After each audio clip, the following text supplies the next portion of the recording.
तो तीर नीतीश कुमार का और निशाना नरेंद्र मोदी का। बिहार के सियासी बदलाव को कुछ ऐसा ही कहा जा सकता है। मोदी वर्सेस विरोधी की मुहिम शुरू करने वाले नीतीश कुमार अब मोदी के दोस्त हैं। नीतीश के सहारे मोदी ने किस किस पर वार किया वो हम बताएंगे, और साथ ही देखेंगे इंडिया अलायंस से क्यों हुआ नीतीश का मोह भंग और बीजेपी ने नीतीश को क्यों दिया भाव। इसके अलावा लालू यादव से ईडी की पूछताछ पर कैसे हुई सियासी बयानबाजी वो भी जानेंगे। अगले आधे घंटे बने रहिए हमारे साथ। और सबसे पहले खबर नीतीश के तीर और मोदी के निशाने की। बिहार की सियासत में सांप सीढ़ी का खेल अंजाम तक पहुंच गया। बिहार में सरकार बदल गई, मुख्यमंत्री वही लेकिन सरकार नई। ये 9वां मौका है जब नीतीश कुमार ने मुख्यमंत्री पद की शपथ ली है। साथ ही बीजेपी कोटे से 2 डिप्टी सीएम सम्राट चौधरी और विजय सिन्हा। 2005 से अब तक कुछ महीने छोड़कर नीतीश कुमार लगातार बिहार के मुख्यमंत्री हैं, यानी नीतीश बिहार की राजनीति के धुरी बने रहे। नीतीश के बिना बिहार में कोई सरकार नहीं बन सकी, साथ बीजेपी हो या आरजेडी, नीतीश को मुख्यमंत्री बनाना सबकी मजबूरी रही। 2020 के विधानसभा चुनाव में नीतीश की पार्टी सिर्फ 43 सीट जीत सकी। इसके बावजूद पहले बीजेपी और फिर आरजेडी को मजबूर होकर नीतीश को ही मुख्यमंत्री बनाना पड़ा। 2015 के विधानसभा चुनाव में जेडीयू का नारा था, बिहार में बहार है, नीतीश कुमार हैं। वो अब भी प्रासंगिक दिख रहा है। साथ कोई भी पार्टी हो, मुख्यमंत्री नीतीश कुमार ही हैं। शपथ लेने के बाद बताया कि इस बार मन क्यों बदला। नौबत क्यों आई ऐसी? अरे इसलिए नौबत हुई है कि ठीक नहीं चल रहा था। कितना काम हम कर रहे थे और उधर भी लोग हम अलायंस करवाए, क्या क्या करवाने में लगे और कोई कुछ काम ही नहीं कर रहे थे। तो सबको लेकर के तकलीफ, और यहाँ पर भी लोगों को तकलीफ, तो ये हो गया तो हमने बोलना छोड़ दिया था। सब कुछ आसानी से होता हुआ दिखा, लेकिन सियासत की पटकथा इतनी जल्दी नहीं लिखी जाती। पर्दे के पीछे मुकम्मल तैयारी होती है। कई महीने से इसके संकेत दिख रहे थे। बीजेपी की तरफ से नीतीश के लिए दरवाजे बंद होने की बात भी कही गई, लेकिन मकर संक्रांति के बाद हवा का रुख बदलने लगा। नीतीश पर हमला बोलने वाले बिहार बीजेपी के नेताओं के तेवर बदलने लगे और 23 जनवरी को जब जननायक कर्पूरी ठाकुर को भारत रत्न देने का ऐलान हुआ तो हलचल तेज हुई। लंबे समय से नीतीश कुमार जननायक को भारत रत्न देने की मांग कर रहे थे, जो पूरी हुई, और अगले ही दिन उठा दिया परिवारवाद का मुद्दा। निशाना उसी लालू परिवार पर जिसके साथ नीतीश सरकार चला रहे थे। आजकल तो बहुत लोग अपने परिवार को बढ़ाते रहता है, लेकिन आप समझ लीजिए कि जननायक कर्पूरी ठाकुर जी कभी भी अपने परिवार को नहीं बढ़ाए।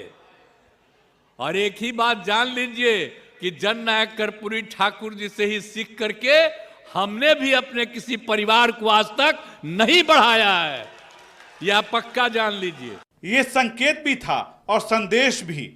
तीर सीधा निशाने पर लगा। जवाब लालू यादव की बेटी रोहिणी आचार्य ने दिया। सोशल मीडिया एक्स पर 3 ऐसे पोस्ट किए जो नीतीश कुमार को चुभने वाले रहे, और इसके साथ ही बदलने लगी बिहार की सियासी फिजा। जेडीयू, बीजेपी और आरजेडी में बैठकों का दौर शुरू हो गया। पटना से दिल्ली की दौड़ शुरू हो गई। सरकार बनाने की शर्तें क्या होंगी, इस पर जेडीयू बीजेपी के बीच मंथन हुआ, और सब कुछ तय होने के बाद तय हुआ शपथ ग्रहण का समय। दिल्ली से बीजेपी के राष्ट्रीय अध्यक्ष पटना पहुंचे।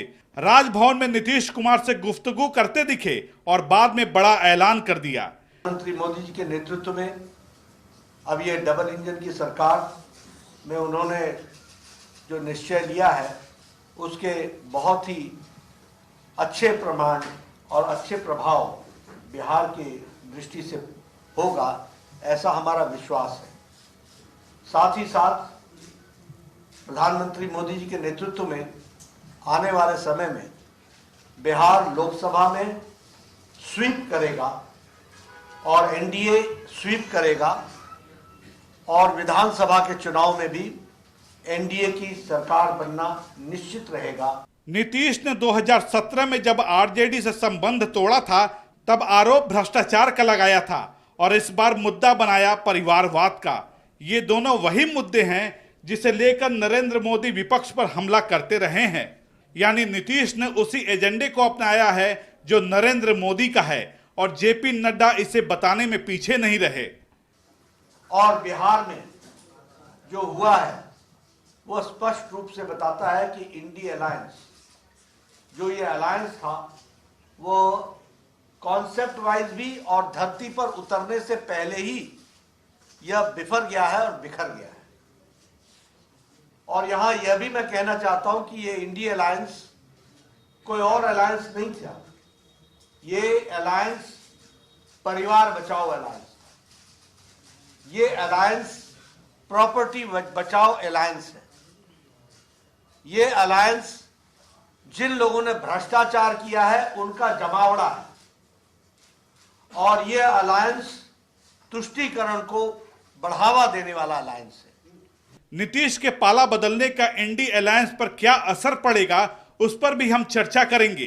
पहले जानते हैं कि आरजेडी कैंप से क्या प्रतिक्रिया आई है। लालू के छोटे बेटे और नीतीश की सरकार में डिप्टी सीएम रहे तेजस्वी यादव ने साफ कर दिया कि लड़ाई अभी खत्म नहीं हुई है, खेल अभी बाकी है। अभी खेल शुरू हुई है, अभी खेल बाकी है, और मैं जो कहता हूं वो करता हूं। और आप लिख के ले लीजिए, जनता दल यूनाइटेड जो पार्टी है 2024 में ही खत्म हो जाएगी, ये निश्चित रूप से लिख लीजिए।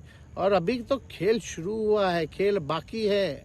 अभी इन लोग जो भी करें, लेकिन मेरा स्पष्ट रूप से मानना है कि जनता हमारे साथ है और हमारा साथ देगी। नीतीश के एनडीए कैंप में जाने से नुकसान सिर्फ आरजेडी का नहीं हुआ है, बड़ा झटका इंडी अलायंस को लगा है। जिस नीतीश ने विपक्ष के नेताओं को एकजुट किया, जिनकी कोशिशों से 23 जून 2023 को पटना में 16 पार्टियों के नेता एक साथ जमा हुए, वो नीतीश ही अब उसी मोदी के साथ है जिनके खिलाफ उन्होंने मुहिम शुरू की थी। जाहिर है विपक्ष के लिए ये बड़ा नुकसान है।